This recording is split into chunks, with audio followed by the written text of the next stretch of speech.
Right. So today we're going to take a deep dive into something pretty interesting. Anthony Joshua's connection to Nigeria. Mm-hmm. We're going to go beyond the boxing ring for this one. And we're using an interview that he did with the YouTube channel Why Naija. Oh, cool. You know, after his big win, there was this whole debate about whether he was more British or Nigerian. Oh, yeah. I remember that. Right. Yeah. It really highlights something that a lot of people with dual heritage face, right? Yeah. That pressure to kind of pick a side. Exactly. Yeah. And Joshua really tackles it head on in this interview. Uh-huh. He calls himself a citizen of the world, Okay. but makes it very clear that his heart belongs to both Nigeria and Britain. Mm-hmm. There's this one part in the interview where he says, I'm a Nigerian man by blood. That's a powerful statement. Yeah. It's fascinating how he kind of navigates that whole, that whole conversation. Yeah. He acknowledges both sides of his identity, but he also pushes back against this tendency that we have, I think, to tie someone's successes to one nationality and their struggles to another. Oh, interesting. You know what I mean? Yeah. And he actually says at one point, let's focus on the success. Makes you think, Yeah.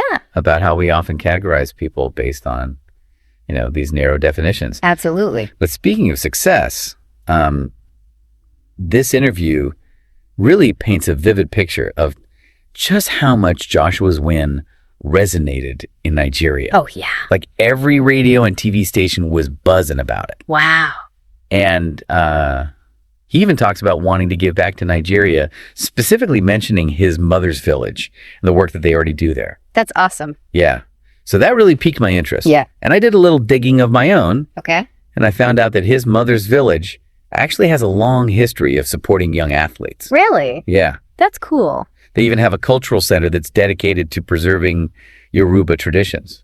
Wow. So it's more than just a geographical connection for him. It's a cultural one, too. Totally. That's really cool. And that actually brings us to one of the lighter moments of the interview, Okay. which is his love for Fuji music. Frankie music. He even jokes that it's his secret to success. Interesting. Now, I have to admit, I wasn't familiar with Fuji music before this. Okay.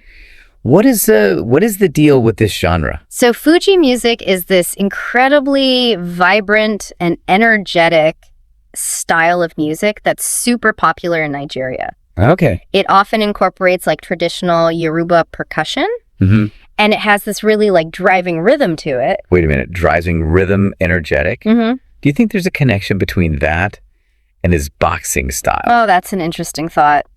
I mean, the yeah. footwork, the agility. Yeah, I mean, that rhythmic sensibility could very well be kind of woven into how he moves in the ring. That's so cool. Yeah. See, this is what I love about these deep dives. Yeah. Finding these unexpected connections. Right. And it doesn't stop there. What else?